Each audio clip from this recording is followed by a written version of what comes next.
نحمدک یا اللہ والصلاة والسلام علی رسول اللہ. درود پاک پڑھنے اللہم صلی علی سیدنا و مولانا محمد وبارک وسلم صلاة و سلاما علیک یا رسول اللہ صلی اللہ تعالی علیہ وسلم. آج انشاءاللہ نماز کا چھٹا فرض یعنی قاعدہ اخیرہ، اور یہ تو فرض ہے اور قاعدہ اولا یہ واجب ہے. آپ کو جو پوسٹ بھیجا گیا اس پہ آپ دیکھیں اوپر لکھا ہوا ہے قاعدہ اولا اور قاعدہ اخیرہ. اس میں سب سے پہلے تو آپ کو یہ بتا دوں کہ قاعدہ کسے کہتے ہیں. قاعدہ کا لغوی معنی ہوتا ہے ڈکشنری کے اعتبار سے بیٹھنا، ٹھیک ہے. تو دوسری رکعت میں جب ہم 2 سجدے کر لیتے ہیں تو دوسری رکعت کے دونوں سجدوں کے بعد اتنی دیر بیٹھنا جتنی دیر میں پوری التحیات پڑھی جا سکے، ٹھیک ہے. یا نماز مکمل کرنے کے بعد اتنی دیر بیٹھنا جتنی دیر میں التحیات مکمل پڑھی جا سکے. التحیات پڑھنا نہیں، جتنی دیر میں التحیات پڑھی جا سکتی ہے. جیسے مثال کے طور پر 1 منٹ میں پوری التحیات پڑھی جا سکتی ہے، تو 1 منٹ بیٹھنا شریعت میں قاعدہ کہلاتا ہے. وہ سمجھ رہے ہیں؟ یہ شریعت میں کیا کہلاتا ہے؟ یہ قاعدہ کہلاتا ہے. اب 4 رکعت والی نماز میں ہر 2 رکعت پر قاعدہ کیا جائے گا. جو 4 رکعت جیسے فرض نمازیں ہیں، ٹھیک ہے، اس میں ہر 2 رکعت پر قاعدہ کیا جائے گا. جیسے ظہر کی ہے، عصر کی ہے، مغرب کی 3 رکعت اس میں دوسری رکعت پر قاعدہ کیا جائے گا. عشاء میں دوسری رکعت پر، واجب نمازوں میں جیسے وتر واجب ہے دوسری رکعت پہ قاعدہ کیا جائے گا. سنت مؤکدہ نمازیں، فرض، واجب اور سنت مؤکدہ، ان نمازوں میں جو دوسری رکعت میں بیٹھتے ہیں اس کا حکم الگ ہے، ٹھیک ہے. یہ واجب کے حکم میں آتا ہے اور قاعدہ اخیرہ فرض کے حکم میں آتا ہے. تو آپ اتنا سمجھ لیں کہ قاعدہ کس کو کہتے ہیں؟ دوسری رکعت میں یا چوتھی رکعت میں اتنی دیر بیٹھنا جتنی دیر میں التحیات ہم پڑھ سکتے ہیں. شریعت میں اس کو کیا کہا جاتا ہے؟ قاعدہ. اب اس میں اولا اور اخیرہ، پہلے بیٹھنے کو اولا اور بعد والے میں بیٹھنے کو یعنی نماز مکمل کرنے کے بعد جو بیٹھا جاتا ہے اس کو کیا کہتے ہیں؟ قاعدہ اخیرہ. اب آئیے پوائنٹ کی طرف آتے ہیں. 92 پوائنٹ نمبر 92، قاعدہ اولا. قاعدہ اولا کیا ہے؟ واجب ہے. فرض نماز کی دوسری رکعت میں بیٹھنا کیا ہے؟ واجب ہے. نوٹ، نماز نفل ہو یا سنت ہو یا واجب یا فرض، یہ کیا ہے؟ واجب ہے. نفل نمازوں میں تو ہر قاعدہ اخیرہ کے حکم میں ہے. نفل نمازیں جو ہوتی ہیں اور سنت غیر مؤکدہ جیسے ظہر، عصر میں 4 رکعت سنت غیر مؤکدہ، عشاء سے میں 4 رکعت پہلے سنت غیر مؤکدہ، اس کی جو دوسری رکعتیں ہیں یہ سب قاعدہ اخیرہ کے حکم میں ہیں. اور قاعدہ اخیرہ کا حکم کیا ہے؟ پوائنٹ نمبر 93 میں آپ دیکھیے. قاعدہ اخیرہ یعنی نماز پوری کرنے کے بعد اتنی دیر بیٹھنا کہ پوری التحیات یعنی رسولہ تک پڑھ لی جائے، یہ کیا ہے؟ فرض ہے. یہ تو قاعدہ اخیرہ فرض ہے اور قاعدہ اولا واجب ہے. پوائنٹ نمبر 94، فرض، وتر اور سنت مؤکدہ کے قاعدہ اولا میں تشہد کے بعد کچھ نہ بڑھانا. یعنی فرض نماز میں ہم دوسری رکعت میں بیٹھتے ہیں، وتر میں دوسری رکعت میں بیٹھتے ہیں، اور سنت مؤکدہ ظہر سے پہلے والی 4 رکعت، اسی طریقے سے جمعہ کے دن، تو جو بھی سنت مؤکدہ ہے اس میں دوسری رکعت کے اندر تشہد یہ کس کا نام ہے؟ التحیات للہ، یہ پورا جو پڑھتے ہیں ہم، اس کے بعد میں کچھ نہیں بڑھانا، اتنا پڑھنا ہے اور اس کے بعد میں پھر کیا کرنا ہے؟ تیسری رکعت کے لیے کھڑا ہو جانا ہے. پوائنٹ نمبر 95، دونوں قعدوں میں چاہے قعدہ اولا ہو یا قعدہ اخیرہ، دونوں قعدوں میں اور یوں ہی جتنے قعدے ہوں سب میں پورا تشہد پڑھنا، اس طرح کی ایک لفظ بھی نہ چھوٹنے پائے، یہ کیا ہے؟ واجب ہے۔ جس طرح پوری سورہ فاتحہ پڑھنا واجب ہے، ایک لفظ بھی نہ چھوٹے، اسی طرح التحیات للہ، تو التحیات للہ پڑھیے، التحیات للہ، اس کو بہت سارا التحیات للہ، آپ کی نماز نہیں ہوئی۔ جس طرح پڑھنا واجب ہے اس طرح سے پڑھنا ہے، وہ ہے التحیات، اور آپ پڑھتے التحیات، آپ کا تو واجب چھوٹ گیا، ایک لفظ بھی نہیں چھوٹنا چاہیے اس کے اندر۔ کس نے سیکھا ہے بتائیے؟ التحیات، التحیات، التحیات للہ والصلوات والطیبات السلام علیک ایہا النبی ورحمۃ اللہ وبرکاتہ السلام علینا وعلی عباد اللہ الصالحین اشہد ان لا الہ الا اللہ واشہد ان محمدا عبدہ ورسولہ۔ یہاں دوسرا کلمہ نہیں پڑھنا رہے گا، پتہ ہے وحدہ لا شریک لہ شروع کر دے کوئی، ہے نا، تو سوچے واشہد ان میں لاؤ سیدنا بڑھا دیتا ہوں، مولانا بڑھا دیتا ہوں، یہاں کچھ نہیں بڑھانا ہے۔ جس نے کم پڑھا اس کا بھی واجب چھوٹا، اور جس نے سیدنا مولانا بڑھا کے پڑھا اس کا بھی واجب گیا۔ جتنا ہے اتنا ہی پڑھنا ہے، بات سمجھ میں آ رہی ہے؟ ہاں، واشہد ان محمدن ہے اتنا ہی پڑھنا ہے، انا کے بعد میں سیدنا مولانا نہیں لگانا ہے۔ ہاں، اس کے علاوہ پھر آپ نماز سے فارغ ہو جائیے، کھڑے ہو جائیے حضور کی بارگاہ میں، سیدنا مولانا حبیبنا شفیعنا خطیبنا، پھر سب کچھ تو ہمارے آقا علیہ السلامی ہمارے ہیں، ہے نا۔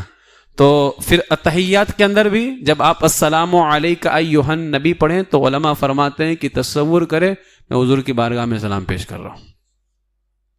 امام غزالی رحمۃ اللہ تعالی علیہ تو السلام علیک ایھا النبی پڑھتے تھے، اور آپ نے لکھا ہے کہ کچھ بزرگان دین تھے جو پڑھ کے بیٹھے رہتے، جب تک حضور کی بارگاہ سے جواب نہیں آتا تھا آگے نہیں بڑھتے تھے۔ تو خیر یہ تو ان کی نمازیں تھیں، ہماری جیسی نماز ہے ویسا مسئلہ بھی ہے نا، دھیان کہاں رہتا ہے۔ تو جب السلام علیک ایھا النبی پڑھیں تو پوری توجہ بارگاہ رسول کی طرف کہ میں اپنے آقا کی بارگاہ میں سلام پیش کر رہا ہوں، تو ایک لفظ بھی نہ چھوٹنے پائے، ورنہ اگر ایک لفظ بھی التحیات کا چھوٹا تو کیا ہوگا؟ واجب چھوٹ جائے گا اور نماز نہیں ہوگی، جان بوجھ کر کے چھوڑ دیا نماز نہیں ہوگی، اور غلطی سے تو سدے سو سے نماز ہو جائے گی۔ پوائنٹ نمبر 96، فرض، وتر اور سنت مؤکدہ کے قعدہ اولا میں تشہد کے بعد، کیونکہ فرض میں، وتر میں اور سنت مؤکدہ میں دوسری رکعت میں جو بیٹھتے ہیں اس میں صرف کیا پڑھنا ہے؟ تشہد، یعنی التحیات پوری۔ اس کے بعد آپ کو فوراً کھڑے ہو جانا ہے۔ کیا کرنا ہے؟ فوراً کھڑا ہونا ہے آپ کو۔ اگر کوئی درود شریف پڑھ دے آگے، درود ابراہیمی جو ہے، بھولے سے اللہم صلی علی محمد، یا کہہ دے اللہم صلی علی سیدنا، اے اللہ محمد پر درود و سلام نازل فرما صلی اللہ علیہ وسلم، اے اللہ ہمارے سردار پر درود و سلام نازل فرما۔ جس نے یہ کہا تو سجدہ سہو کرنا اس کے اوپر واجب ہو گیا ہے، اگر بھولے سے کہا ہے تو، اور جان بوجھ کر کے کہا تو نماز کو لوٹانا واجب ہو گیا ہے۔ بات سمجھ میں آئی؟ اس لیے تشہد مکمل کرنے کے فوراً بعد میں کیا ہونا ہے؟ کھڑا ہونا ہے۔ اچھا، کسی نے درود شریف نہیں پڑھا یا درود شریف پڑھا لیکن اللہم صلی علی کہا تھا کہ یاد آ گیا کہ مجھ کو فوراً کھڑا ہونا تھا، وہ کھڑا ہو جائے، سجدے سہو کی اب ضرورت نہیں ہے۔ اللہم صلی علی، اے اللہ درود بھیج، ابھی جملہ مکمل نہیں ہے، جب تک جملہ مکمل نہ ہو تو آپ کھڑے ہو جائیے اور سجدے سہو کی ضرورت نہیں ہے۔ لیکن جب کہہ دیا اللہم صلی علی محمد، جملہ مکمل ہو گیا، یا کہہ دیا محمد کے بجائے اللہم صلی علی سیدنا، اے اللہ ہمارے سردار پر، یہاں بھی جملہ مکمل ہے، اس لیے کہ ہمارا سردار صرف اور صرف سردار مدینہ صلی اللہ تعالی علیہ وسلم ہے، تو جملہ مکمل ہے، تو اس بنیاد پر سجدہ سہو کرنا پڑے گا۔ لیکن اللہم صلی علی کہا تھا تو کرنا پڑے گا ابھی آپ دوبارہ پوچھیں گے کسی سے؟ نہیں. تو اچھا کوئی درود شریف نہیں پڑھا, التحیات مکمل کر کے بیٹھ کے سوچتا رہا, تو بتائیے کیا ہے؟ اب فوراً کھڑا ہونا واجب تھا نا. اگر کوئی سوچتا رہا تو نماز ہوگی؟ اچھا کتنا دیر سوچتا رہا؟ 3 تسبیح کے برابر. اگر سوچا تھا 1 تسبیح کے برابر, یعنی 1 تسبیح میں جتنا وقت لگتا ہے یا 2 تسبیح میں, تو سجدہ سہو کرے گا. اور اگر 3 تسبیح مکمل بیٹھ کے سوچتا رہا تو اب سجدہ سہو کرنا پڑے گا اس کو. ٹھیک ہے. پوائنٹ نمبر 97, دوسری رکعت سے پہلے قعدہ نہ کرنا. یعنی آپ 1 رکعت مکمل کر چکے ہیں تو دوسری رکعت سے پہلے, پہلی تو ہوگی نا, تو دوسری رکعت میں بیٹھنا ہے, دوسری سے پہلی والی میں نہیں بیٹھنا ہے. اگر کسی نے تو دوسری رکعت سے پہلے قعدہ نہ کرنا کیا ہے؟ واجب. اگر کوئی بندہ پہلی رکعت میں بیٹھ گیا تو واجب چھوٹا. اچھا اب بیٹھا تھا کہ فوراً اٹھ گیا, تو بتائیے کیا ہے مسئلہ؟ اگر 3 تسبیح کے برابر بیٹھا تھا پھر کھڑا ہوا, اس کو تو کھڑا تو ہونا ہی ہے دوسری رکعت کے لیے. 3 تسبیح کے برابر اگر بیٹھ گیا تھا, یعنی پہلی رکعت مکمل کر کے بیٹھ گیا, یاد آیا اس کو جب 3 تسبیح کے برابر بیٹھ چکا تھا, سبحان اللہ سبحان اللہ سبحان اللہ, اب کھڑا ہو جائے. وہ کھڑا تو ابھی بھی ہونا ہے, کھڑا ہو جائے, آخر میں سجدہ سہو واجب ہے اس کے اوپر. لیکن بیٹھا ہی تھا, سبحان اللہ 3 تسبیح سے پہلے اس کو یاد آ گیا کہ مجھ کو تو کھڑا ہونا تھا, فوراً کھڑا ہو جائے. اب سجدہ سہو کی ضرورت ہے نہیں. کبھی بھی واجب کے اندر جب تاخیر ہو نا تو دیکھنا کہ 3 تسبیح کے برابر تاخیر ہوئی یا نہیں. اگر 3 تسبیح کے برابر تاخیر ہے تب سجدہ سہو ہے, اگر 3 تسبیح سے کم تاخیر ہے تو سجدہ سہو نہیں ہے. پوائنٹ نمبر 98, 4 رکعت والی میں تیسری پر قعدہ نہ کرنا ہے نا. یہاں 4 رکعت والی اس لیے کہا کیونکہ مغرب میں تو تیسری پہ بیٹھنا ہی پڑے گا آپ کو, اب فجر میں بھی تیسری ہے ہی نہیں, تو یہاں 4 رکعت والی میں تیسری پر نہیں بیٹھنا ہے. اگر کوئی تیسری میں بیٹھ گیا تو پہلے والی کی جیسا حکم ہے, جیسا پہلی رکعت کا بتایا وہ اسی طرح سے تیسری رکعت میں بھی ہے. ٹھیک ہے, یہ نماز کے کچھ واجبات تھے. اب آتے ہیں آج کچھ سنتیں ہیں. پوائنٹ نمبر 99, مرد کا دوسری رکعت کے سجدوں سے فارغ ہو کر بایاں پاؤں بچھا کر دونوں سرین اس پر رکھ کر بیٹھنا. جب مرد دونوں سجدوں سے فارغ ہو جائے یا جلسے میں بیٹھے دونوں سجدوں کے درمیان, تو کیا کرے؟ بایاں پاؤں بچھا دے, اپنا جو لیفٹ اس کا پاؤں ہے اس کو کیا کر دے, اس طرح سے بچھا دے. ایسے بچھا دے نا, ہے نا, ایسے بچھا دے, ایسے بچھا دے نا, بایاں پاؤں بچھا دے اور اس کے اوپر سرین رکھ کر کے, سرین کہتے ہیں بیٹھک, جو ہمارا بیٹھک حصہ ہوتا ہے جس پر ہم بیٹھتے ہیں اس کو سرین کہتے ہیں. تو سرین اس پر رکھ کر کے بیٹھے, یہ کیا ہے؟ سنت ہے. اس کا مطلب کیا ہوا جانتے ہو؟ اگر کسی نے پاؤں اس طرح نہ بچھانے کے بجائے ایسا نکال کر کے بیٹھا دونوں پاؤں تو بھی نماز ہو جائے گی, ہے نا. اس لیے کہ اس طرح کر کر کے اس پہ بیٹھنا یہ سنت ہے. بہت سارے حضرات ہوتے ہیں نا کہ دونوں پاؤں ایسے نکال کر کے رکھتے ہیں, تو اس پہ بھی نماز ہو جائے گی لیکن سنت کے خلاف. پوائنٹ نمبر 100, داہنا قدم کھڑا رکھنا. بایاں بچھے گا, داہنا کیا ہوگا؟ کھڑا رہے گا. پوائنٹ نمبر 101, سیدھے پاؤں کی انگلیاں قبلہ رخ رکھنا. اب ظاہر سی بات ہے سیدھا پاؤں کھڑا رکھے گا داہنا تو انگلیاں قبلہ رخ ہو جائیں گی, کہ جب انگلیوں کا پیٹ زمین سے ٹچ کرے گا تو انگلیاں خود ہی قبلہ کی طرف ہو جائیں گی. تو یہ سب کیا ہے؟ سنت ہے. اب ظاہر سی بات ہے اس کو پکڑو. اب اگر کسی نے بچھایا اس طرح سے اپنا پاؤں تو یہ تو سنت طریقہ ہو گیا نا, یہ اس پہ انگلیاں نیچے چلی جائیں گی تو یہ انگلیاں قبلہ کے رخ ہو جائیں گی, یہ سنت طریقہ ہوا. لیکن اگر کوئی اس طرح سے نکال کر کے بیٹھ جائے, بہت سارے اس طرح چڑھا کر کے بیٹھ جاتے ہیں, تو نماز ہوگی کہ نہیں ہوگی؟ ہو جائے گی لیکن سنت کے خلاف. نوٹ, عورت دونوں پاؤں سیدھی جانب نکال کر کے بیٹھے, داہنی طرف دونوں پاؤں نکال کر کے بیٹھے گی اور الٹی سرین پر بیٹھے گی. ہم دونوں یعنی جو ہم بیٹھتے ہیں تو اس میں ہمارا کیا رہتا ہے کہ ہم دونوں سرین یعنی دونوں بیٹھک, لیفٹ اینڈ رائٹ, دونوں بیٹھک ہم رکھ کر کے بیٹھتے ہیں نا, داہنی طرف کا بھی بیٹھک بائیں طرف کا. لیکن عورت جو بیٹھے گی وہ الٹی سرین پر. ٹھیک ہے, پوائنٹ نمبر 102، سیدھا ہاتھ سیدھے ران پر رکھنا. ٹھیک ہے، یہ اس طرح سے سیدھا ہاتھ سیدھے ران پر. پوائنٹ نمبر 103، بایاں ہاتھ بائیں ران پر رکھنا. یہ کیا ہے؟ اگر کسی نے ایسا رکھ لیا تو سنت کے خلاف ہوگا، عجیب لگے گا بھی، ایسا کوئی رکھ لیتا ہے نا. تو یہ سنت کے خلاف ہے. نماز لیکن ہو جائے گی، لیکن چھوڑنا نہیں چاہیے. ایک مسئلہ تھا تشہد کے اندر، اب حرکت دینے کا جو مسئلہ ہے وہ انشاءاللہ تعالیٰ کل آئے گا، لیکن ایک مسئلہ یہ رہتا ہے کہ بہت سارے جن کی نمازیں چھوٹ جاتی ہیں، رکعت ادا کرنی ہے تو امام کے پیچھے وہ صرف تشہد پڑھیں. اگر آگے بھی پڑھ دیا تو کوئی مسئلہ نہیں، صرف تشہد پڑھیں. فرمایا گیا کہ تشہد کو آرام آرام سے پڑھے تاکہ امام کے سلام پھیرنے تک وہ اپنی تشہد ہی پڑھتا رہے ہو. اور اگر کسی نے پہلے ہی مکمل کر لیا تشہد تو فرماتے ہیں کہ وہ اشہد ان لا الہ الا اللہ و اشہد ان محمدا عبدہ و رسولہ اس کلمے کی تکرار کرتا رہے. سمجھے؟ یہ سنت ہے. اگر کسی نے امام کے سلام پھیرنے، یعنی امام کے سلام پھیرنے کے بعد اس کو اپنی نماز پڑھنی ہے، اور امام کے سلام پھیرنے تک حکم ہے کہ وہ آرام آرام سے تشہد پڑھے، لیکن اگر کسی نے پہلے مکمل کر لیا تو اب وہ کیا کرے؟ اشہد ان لا الہ الا اللہ و اشہد ان محمدا عبدہ و رسولہ، اشہد ان لا الہ الا اللہ و اشہد ان محمدا عبدہ و رسولہ، اس کلمے کی وہ تکرار کرتا رہے. یہ سنت ہے. قاعدہ اولا، قاعدہ اولا کیا ہے؟ بولیے، زور سے بولیے، کیا ہے؟ قاعدہ اولا واجب ہے. اگر کوئی قاعدہ اولا بھول گیا، یعنی وہ کھڑا ہو گیا، تو فرمایا گیا جب تک سیدھا کھڑا نہ ہوا ہو فوراً بیٹھ جائے. فوراً کیا کرے؟ وہ سیدھا جب تک کھڑا نہ ہو، اور سجدہ سہو بھی اس کے اوپر نہیں ہے. لیکن اگر سیدھا کھڑا ہو گیا ہے تو اب قاعدے کی طرف نہ لوٹے. وہ اب قاعدے کی طرف وہ نہ لوٹے، نماز پوری کرے، اخیر میں سجدہ سہو کرے، اس کی نماز کیا ہو جائے گی؟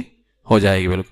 اور اگر سیدھا کھڑا ہو کر، تو اب اگر سیدھا کھڑا ہو گیا ہو تو حکم کیا ہے؟ لوٹے کہ نہیں لوٹے؟ تو نہ لوٹے، نماز اخیر میں سجدے سہو کرے ہو جائے گی. لیکن اگر لوٹ آیا تو فرماتے تو بھی سجدے سہو واجب ہے، لیکن گنہگار ہوگا. اب گنہگار ہوگا، اس لیے کہ اس شریعت کا حکم ہے کہ واپس نہ لوٹے، تو واپس لوٹا. جب شریعت کہہ رہی کہ آخر میں سجدے سہو کرے نماز ہو جائے گی تو واپس کیوں لوٹا ہو؟ تو اب گنہگار ہوگا، لیکن یہ ہے کہ ہاں نماز اس کی ہو جائے گی. لیکن ابھی بھی حکم ہے کہ فوراً اب سیدھا کھڑا ہو جائے، تشہد نہیں، اب سیدھا کھڑا ہو جائے. وہ اگر کھڑا ہو گیا تھا اور پھر بیٹھا تو حکم یہ ہے کہ فوراً سیدھا کھڑا ہو جائے. وہ تو قاعدہ اولا کا اگر مسئلہ یہ پیش ہے. اسی طرح امام صاحب اگر قاعدہ اولا بھول گئے، امام صاحب تو کچھ لوگوں کو تو لقمے کے انتظار میں رہتے ہوں، تو کچھ لوگ انتظار میں رہتے ہیں، اور کچھ لوگ نمازی پڑھنے اس لیے آتے ہیں چلو آج کچھ شاید امام صاحب کی غلطی ہو جائے تو کچھ تو بتانے کو موقع مل جائے، کم سے کم ہم آج امام صاحب کی نماز صحیح کرا دیں گے. تو امام قاعدہ اولا بھول گیا اور کھڑا ہونے لگا. یہ بھی مسئلہ بھی یاد رکھے. بہت سارے تو لقمہ دے دیتے ہیں، ان کو پتہ ہی نہیں چلتا ہے کہ تمہاری نماز کہاں چلی گئی. چلے تھے نماز صحیح کرانے کے لیے تو خود کی نماز فاسد کر بیٹھا ہو. اور امام صاحب کو بھی اگر نہ پتہ رہے اور لے لیا تو امام صاحب تو خود گئے اور ساتھ میں پیچھے والوں کو بھی لے کے چلے گئے.